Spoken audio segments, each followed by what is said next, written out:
Welcome students. I know you have all had long break and you would not have probably remembered what you had learned in the first class of this lesson, the Indian Constitution. So let me remind you that in the last class we had learned how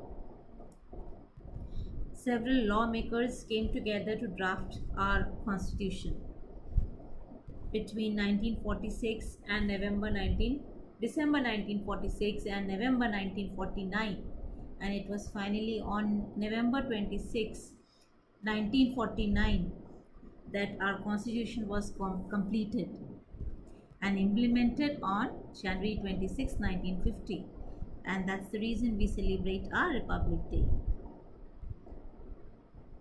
A majority of countries across the world identify themselves as democratic, and several such democratic countries have their own constitution. And we had also learned what is a constitution in the previous video. Let's remind ourselves once again. A constitution is crucial for any country as it serves various purposes which help in the smooth functioning of a country. Firstly, what it does is it puts forward some particular ideals on whose basis, as a citizen, we get to know that in which type of country we wish to live in. Right? It spells out the ideals the citizens believe that their country should uphold. Uphold here means lift, elevate. Right? So in a country you may come across different communities of people with certain beliefs living together, and India is a very good example of that. There are people who have different opinions, and if that country has a constitution, it then provides a set of rules and principles. You all agree with this? So through this, all the citizens would agree upon in what manner they want the country to be governed. It includes the government type and certain ideals which could uphold the country. So I hope it's clear now. Now let's take the example of Nepal.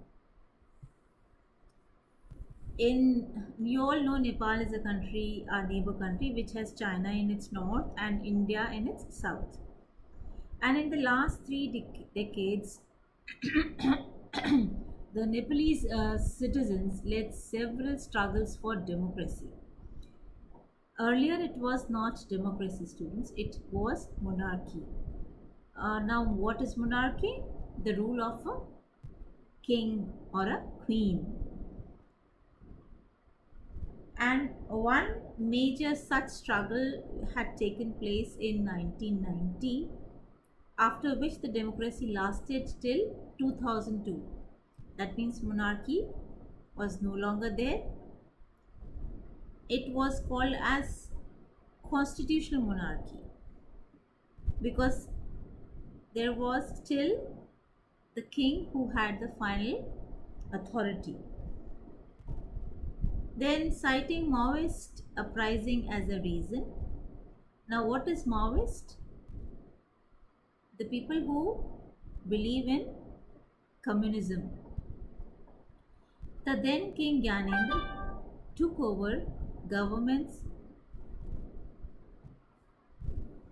different aspects with the help of army.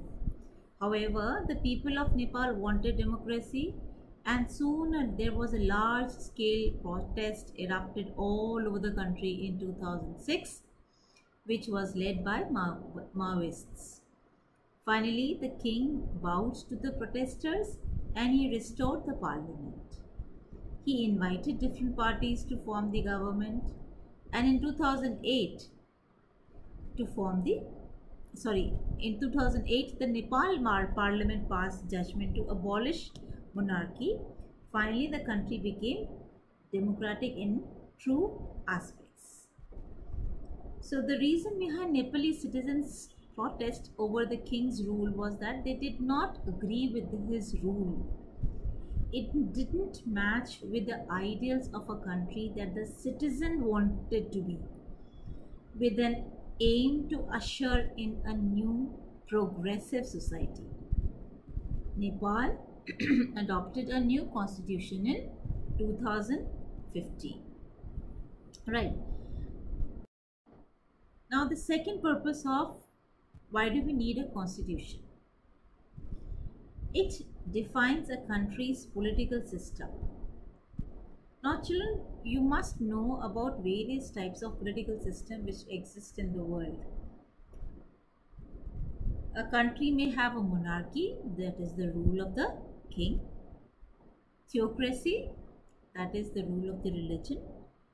Authoritarian, that is the rule of a dictator or a group of people, or maybe one person or a group of persons.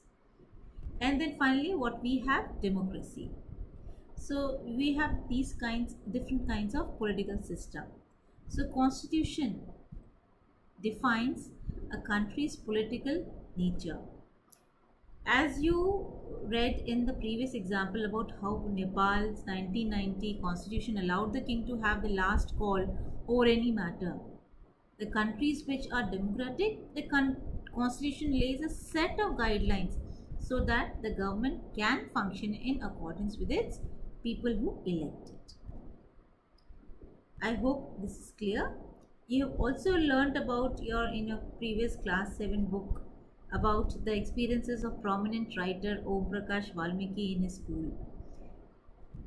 As a Dalit student, several autocracies, our constitution provides equal rights to all its citizens.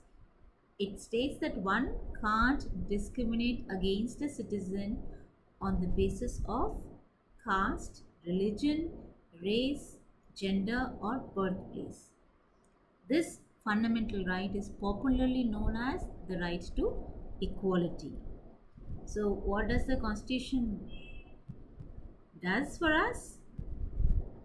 We choose our leaders, right? So it's that those leaders do not misuse the power which we have entrusted them. It guards against the misuse of any kind of authority by our political leaders through the fundamental rights. I have already told you about the right to equality. Right. Then our constitution also emphasizes on the fact that the dominant group cannot use its power against those who are less powerful or the weaker sections of society. Now you can see in this given example what is the problem here? It can be your example. Now in your class of 40 you have girls as well as boys. Now here the children may differ in what kind of game do they want to play in their PT period. Now some say, for example, you can say 22 of you out of 40 want to play some game and the rest remaining 18 want to play some other game. Now what shall we do? Shall we divide you and then allow you to play, or how do we go about? What shall we do? So who's the weaker here? The people, the group which are less in number. And who's the dominant group here? The group which has got more number of people, that is 22. So they will try to overpower because the majority is with them, right? So the constitution has played a major role in preventing the exploitation of minorities by people belonging to the majority section. Like you have majority and minority in your class, same way you have such kind of divisions in our society also. So the constitution comes into picture. It tries to guard the exploitation of minorities by people belonging to the majority section. At times the constitution plays a major role in saving us from ourselves.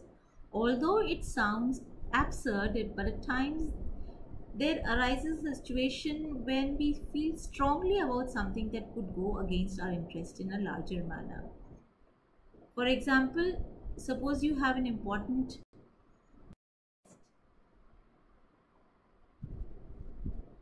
the next day and India's World Cup match is going on. Even though you have a strong urge to watch it, your whole family is watching it. You also get tempted, right? But then what do you choose?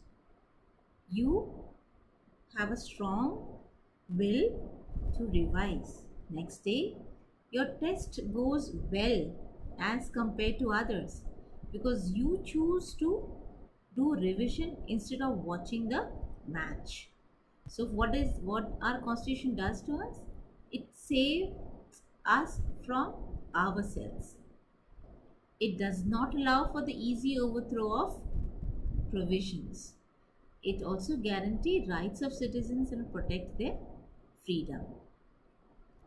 I hope I made this clear to all of you.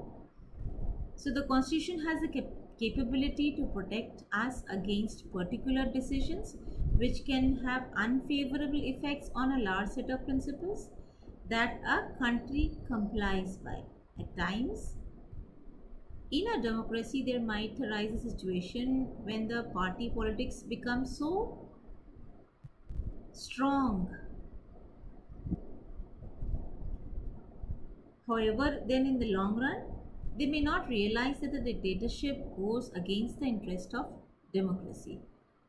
So, a strong constitution like that of India does not allow such issues to change the democracy's basic structure.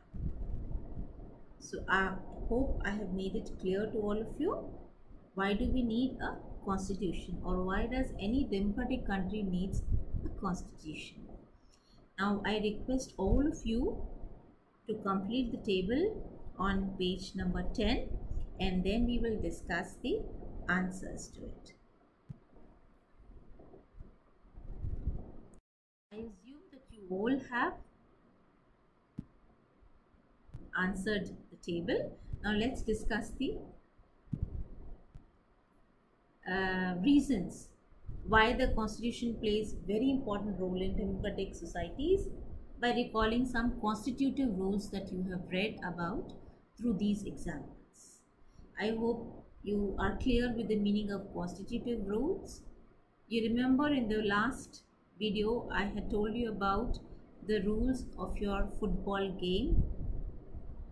How do you know that these are the certain rules of your game? If you change the rules according to your will, then it does not no longer become a game, right? So the most important basic rules which you make in order to have a proper game, that's called as constitutive rules. So in the context of constitution also we have some constitutive rules. The first one, the people of Nepal adopted a new constitution after the success of people's movement for democracy. What does it do? It lays down the ideals that define the kind of country we want to live in. They wanted to live in a democratic country, so they chose to be a democracy. Then in the next we had Suresh, the class monitor, wrongly picks on Anil, that is trying to dominate him, his classmate. What does it do? It lays down rules that guard against the misuse of authority by our political leaders. The next is the girls do not get to play basketball because the boys are a majority in class. Then what does our constitution do? It ensures that minorities are not excluded from anything that is routinely available to majority. Shabnam decides to revise her chapters instead of watching TV. What does it do? What is the constitutive rule here? It protects us against certain decisions that we might take that would adversely affect us largely. So I hope you have understood why constitution plays an important role in a democratic society, and why, what is a constitution, and why do we need it. Okay, so now I request all of you to have a reading of this lesson till page 10, sorry, 9. 10th is your table, so you just leave that one because as we have already done it. So just have a quick reading of till page number 9, and if you have any doubts you can come back to us. Bye then.